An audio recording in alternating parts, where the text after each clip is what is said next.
one intervened.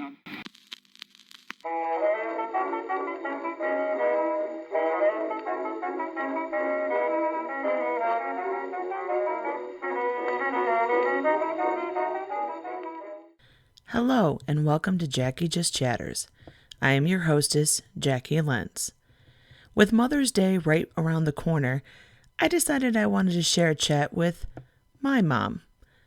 She has been filling out for over a year now, a collection of her thoughts and memories, thanks to the bookmaking system by Storyworth. It was a Christmas gift for my sister. She has really enjoyed the experience overall, and we have learned some interesting bits from her past along the way.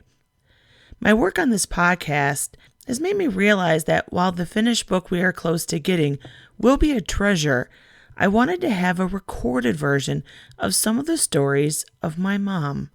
I can hear her tell them in her voice and listen to them later. So I sat down and had a conversation with my mom. It is this conversation I have used to create this episode. I hope you enjoy getting to know this woman, who I feel is truly unforgettable. I started off with what I thought was going to be a simple and easy question, but not with my mom. It's going to be a story with layers. Let's begin, shall we? Welcome to my little chat, and we're going to kick you out with a very, very easy question. What's your name? Well, it's funny you ask that. It depends who I'm presenting myself to, what name I give. If it's professional, it's Veronica. If it's the driver's license, it's Veronica Louise Lents. If it's a friend, it's Ronnie. You can just call me Mom. Yeah, I'll call you Mom. Make it easy. Now, I know with friends you go by Ronnie. That's your nickname. Did you give yourself that nickname, or did your family give you that and you just kind of grew into it? Because, I never decided I was going to be Jacqui. You guys always called me Jacqui, so it wasn't like a nickname I gave myself. I was born into it in a sense. But you did choose. I chose my spelling. To respell it. I did choose that. In middle school. In junior high, of which yes. Nobody spelled it Jacqui to try to find personalized pencils or pens and that. Yeah, that was my teenage rebellion. That was pretty exciting for me. Yes. Well, it's still working into your 30s. Yeah, 30 plus. So Ronnie, did you choose that, or was that one that It was given to me. Okay, so I do not know who gave it to me, but I grew up being Ronnie. But I was named after my grandma, who is Veronica.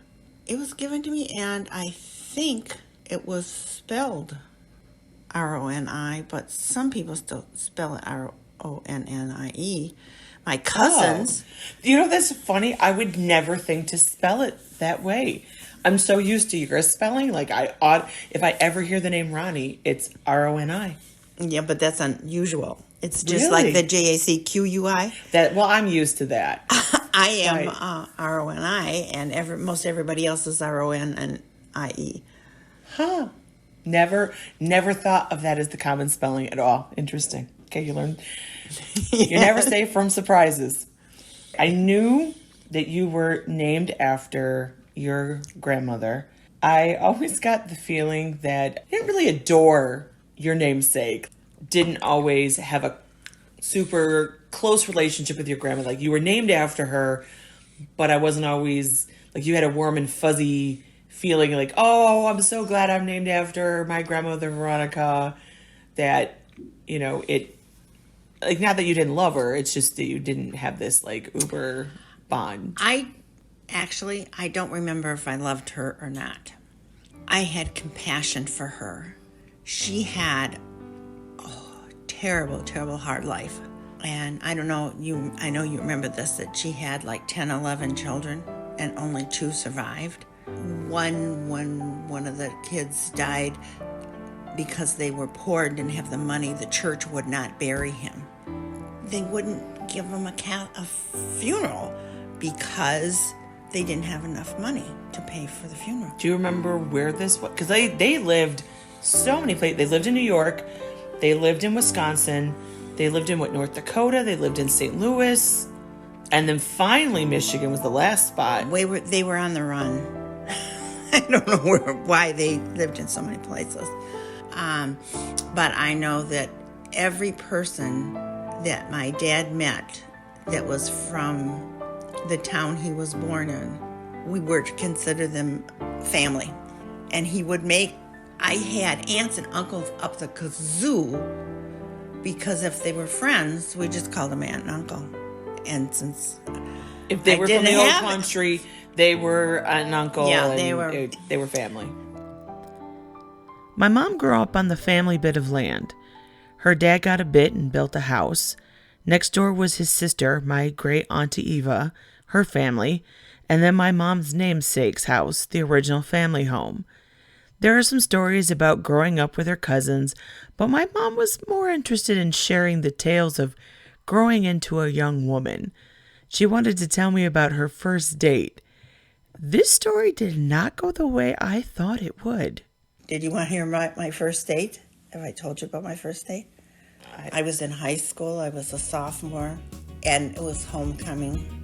And Bruce, I can't remember Bruce's last name, asked me to go to homecoming.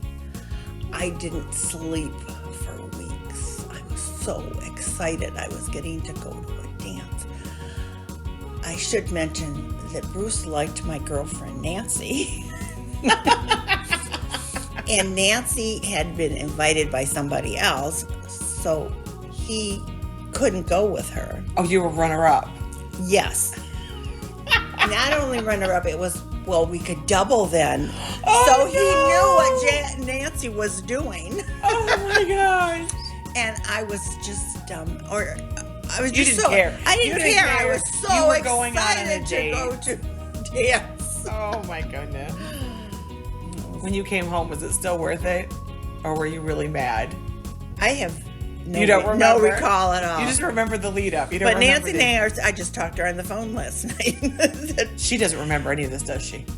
Yes, she does. She does. Oh, yes. We've had some really handsome sads because she married him.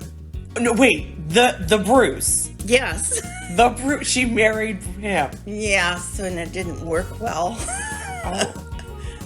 So Nancy and Bruce got married. Yes. But okay. That's all we need to know. And I continued to date with as many guys as I could. Okay.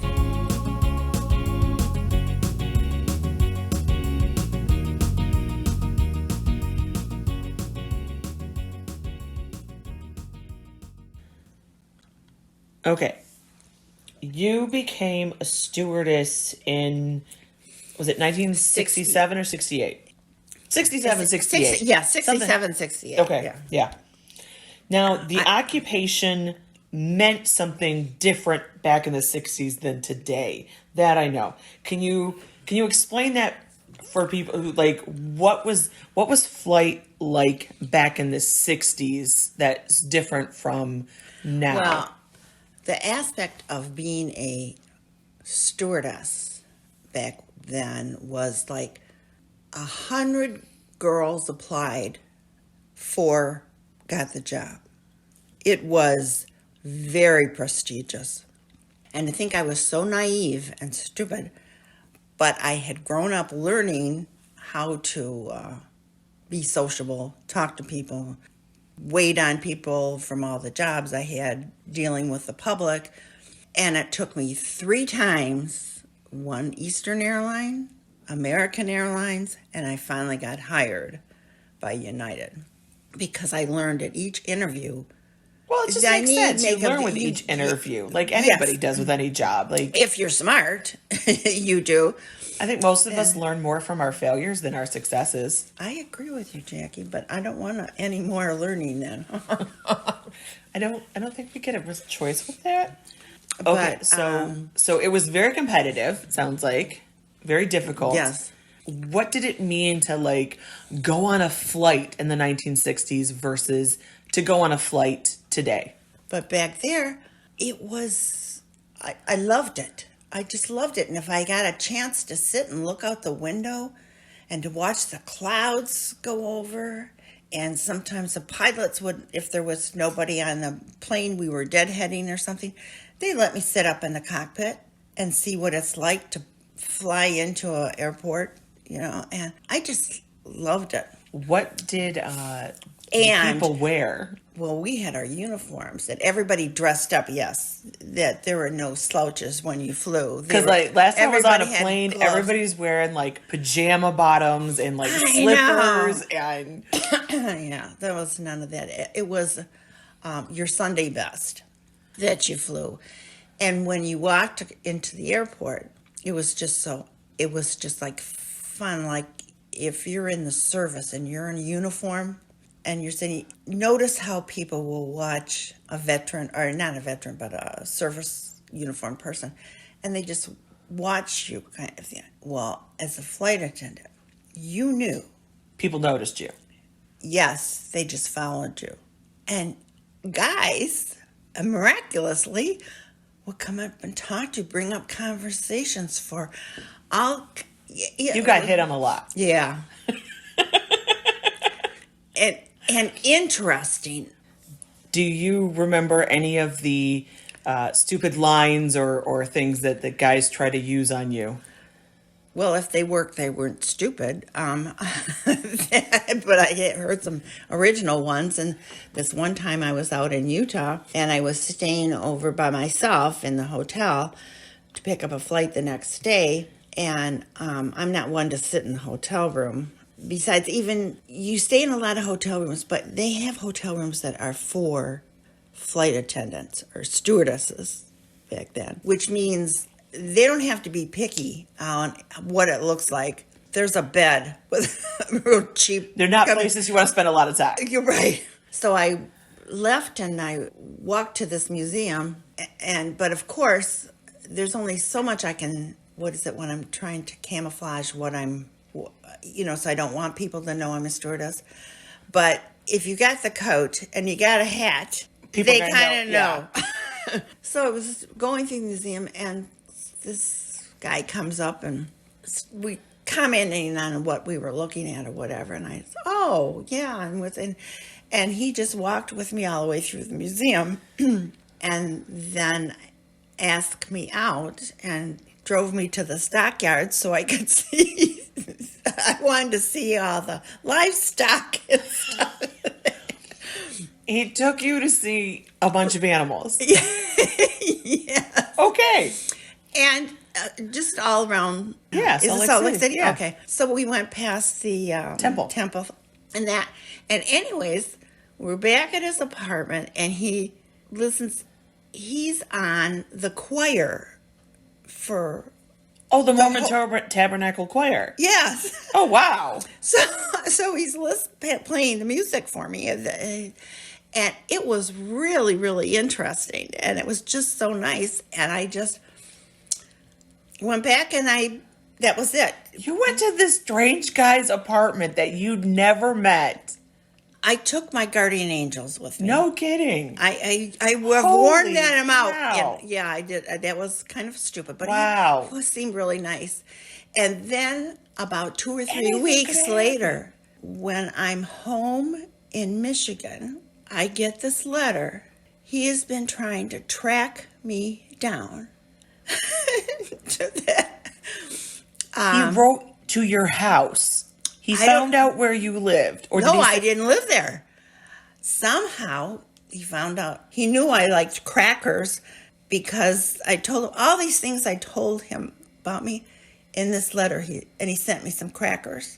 Some crackers. To your parents' house.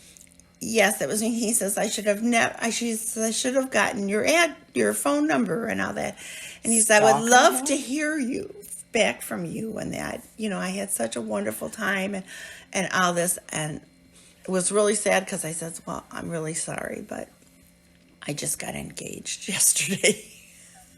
Stalker much. Oh my gosh. Yeah. Yeah. No.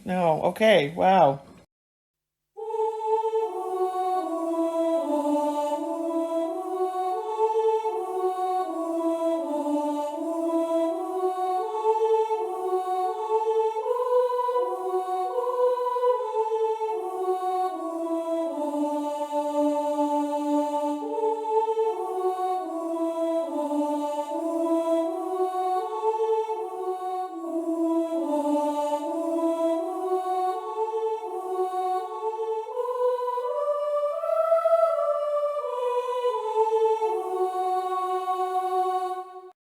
was going to ask about some funny things that happened during your training.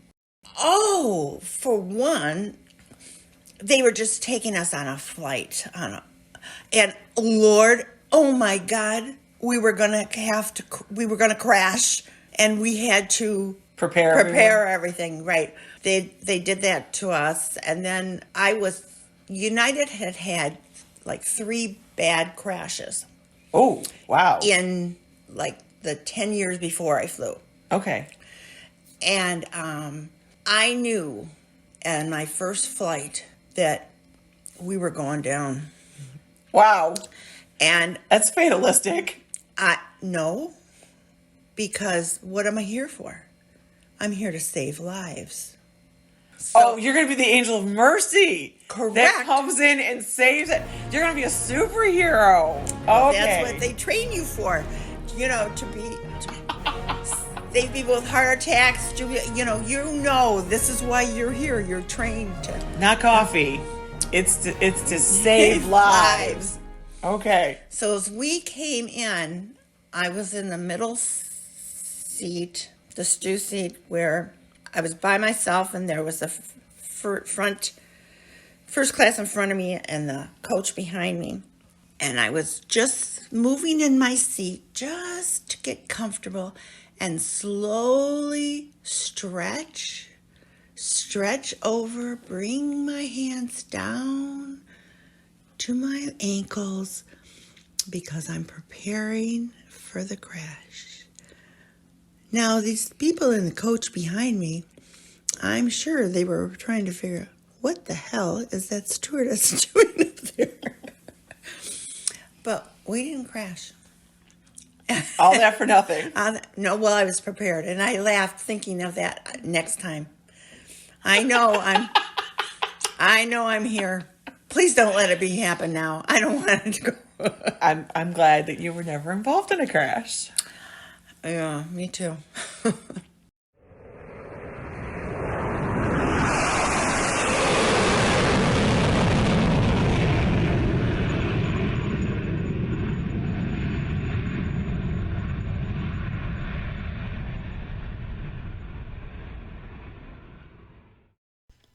While my mom was never an angel of mercy up in the air, she taught me the value of good works and the importance of helping others and community spirit. She joined a group after her days of flying were over that not only had been an important part of her life, but has also shaped the people my sister and I would become. You flew for a few years. You left 2 years. You left after you had my brother. And then you joined. For some strange reason, I thought, oh my God, I can't leave this baby for 2 or 3 days at a time. 10 years later, I could have done that. I think it had more to do with the absolutely sexist policies of United and the other airline industries. I know. Did I tell you how they used to flick my butt with their finger to make sure I had a girdle on? Or is that too... we don't mention that on here. No, we can't. That's just terrible. I'm so glad things have changed. Yeah, me too. Now, so you left the airplane, but you didn't completely leave. You joined Clipped Wings. Yes, oh my gosh, from childhood on, Clipped Wings was a part of your life, and I swear it was like a part of my life. Like these, yes, it was. These were all like honorary aunts to me. All these women. So, what is Clipped Wings? It's United Airlines Clipped Wings, of which it meant that you had retired, and at 32 you had to retire. But I didn't even get up to 32. But because you're not hot anymore at 32. But that changed at 69, I think it was, that they let you be married. Oh, how generous of them. And you could say flying, which is why I still flew after I got married. True. Which is why Dad and I went to Hawaii twice, Seattle. It was a very strange year of the first marriage. I mean, we went. You did, and then you never traveled again. You guys were spoiled. Yes. Yes, I was. Okay, clip wings. We're talking about... Oh, yeah, clipped Talk about wings. clip wings. Joined clipped wings when David was about 2. I love clipped wings, and I'm still active in it, which got me into Special Olympics. I want to talk about Special Olympics. I just am working on right now, hopefully, to do a handout to give the Michigan athletes in June when they're going to the international games down in Florida, that I'm hoping to get bags for them. So what were some of the things that Clip Wings have done over the years that you have done for Special Olympics over the years? You've wrapped gifts at stores to earn money. Yes. You were saying the bags. What are the bags? The bags are that you give to the athletes that's got maybe tissues in it, lip gloss in it. I ordered flags because this is international, so you got different countries in that. So I'm doing Michigan. Bottles of water. They're just welcome bags.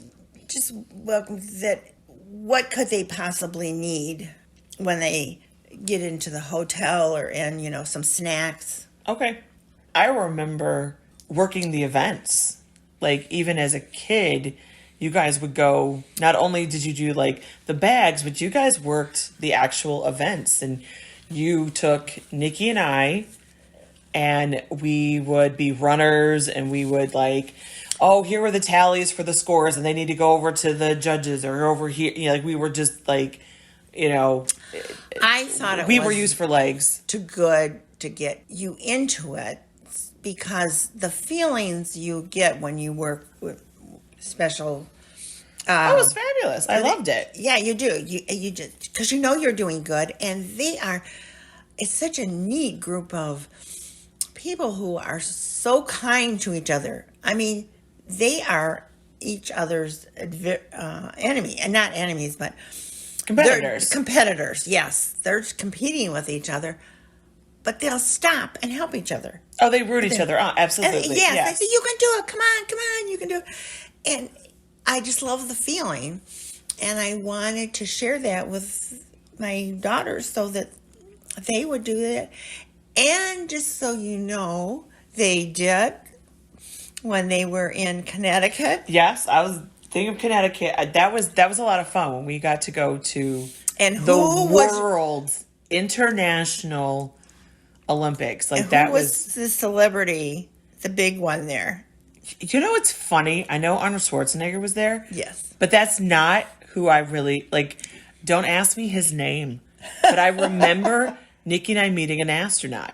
And I think we were more excited about meeting an astronaut than a celebrity. Well, thank God you had brains. Because, Nikki had thought about going into the space wanted to program. Go into space. And, so we were like, oh, we've met a real live astronaut. Like, there's a lot of actors in the world. There's a chance you're going to meet plenty of actors.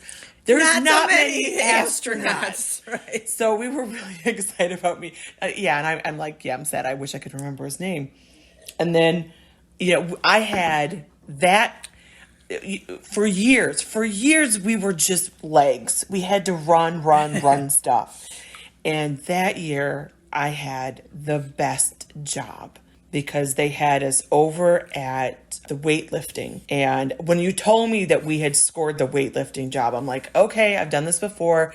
This is not my sport, but the athletes are awesome. And then when I got assigned the job, I just squealed because Nikki and I's job were to escort the athletes who had won the medals to the podium and back. We had the closest front row seat of anyone to see the look on the athlete's face when they announced their name and got the medal, other than the person literally putting the medal on them. We were the closest people. And I'm like, oh, I felt so bad that their parents couldn't be standing where we were. And athlete after athlete, we got to do that job. And it was the best job ever. Tell me about the one special one that was from Russia. Oh, that was awesome. I had taken French and Russian in high school and college, and there was a Russian athlete who had medaled. You know, there is well-deserved, I'd say, a stereotype of Americans thinking everybody should learn English and we don't know anything about any other culture. And so this Russian athlete had won this award, and he's up there and he wins his medal. You know, we're leading him back off the stage, and I didn't know a ton of Russian, but I was like, "Очень хорошо," which is very good. And the look on his face, like his face just lit up. He was so excited that he's having one of the best moments of his life.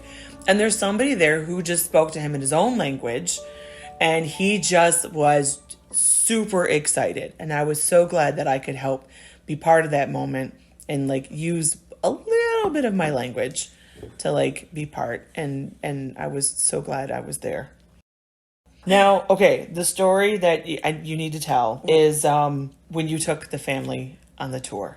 Okay, that was the South Bend that I thought it was here. I thought you took them around Michigan. I did take them around Michigan, but where they were going was South Bend. Okay. That was our... Oh, this was a halfway point. Like this was. Yeah, they were flying in here. And then heading to South Bend. And then they had to take a bus to South Bend. So I was one of the volunteers, and there was another woman that was a volunteer. And we were just meeting them and getting them to the bus. But we got this woman and her son. He was about probably 17, 18. And they came in, and it's terrible. I don't even know what country they were from. But they didn't speak English, that's for sure. They had like 3 hours before their bus was going to leave to go to South Bend. And I said, this is ridiculous. We're kind of slow here. Where do we get permission to take them for a ride?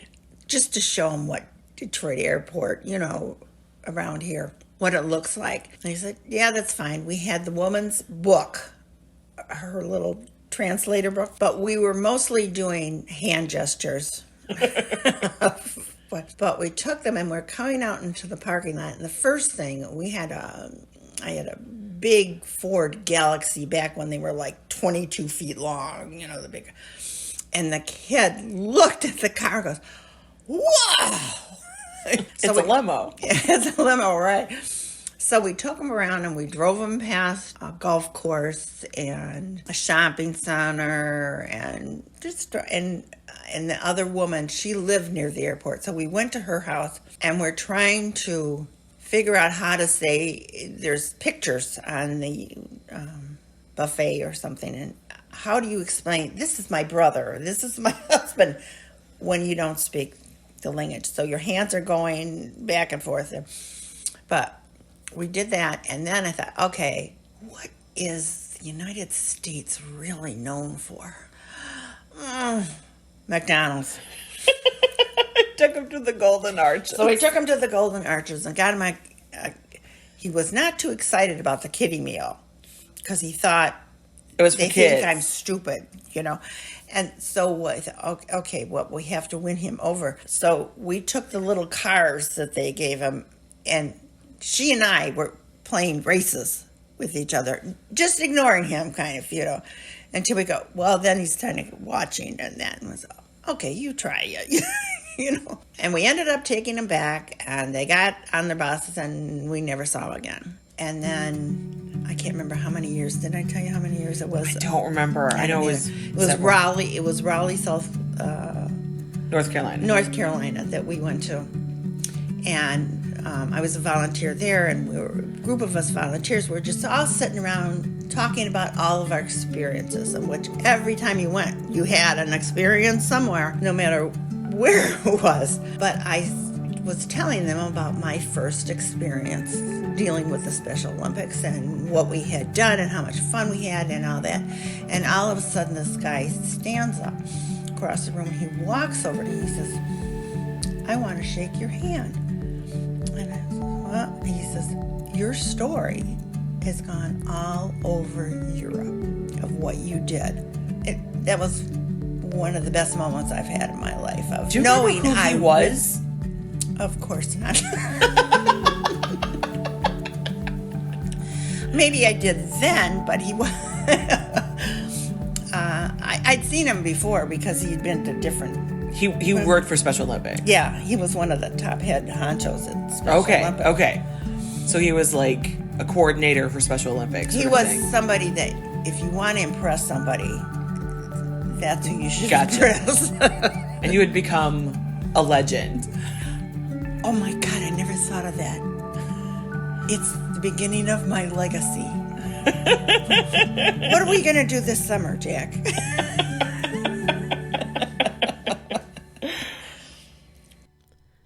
Growing up, not only watching my mom helping others, but being dragged along, left an imprint on my being. In high school, my sister and I joined the service group Key Club. In college, I joined the co-ed service fraternity Alpha Phi Omega. As a teacher, I gave to my students in a million different ways. My mom's legacy of giving continues today. She began giving coats to the local women's shelter, and per usual, I followed in her footsteps. In the spring, it has become a bit of a game to wait until winter coats go on sale and we see who can get the most for their money. Then we have to store them for the warm months, and when it turns cold, we hand them over.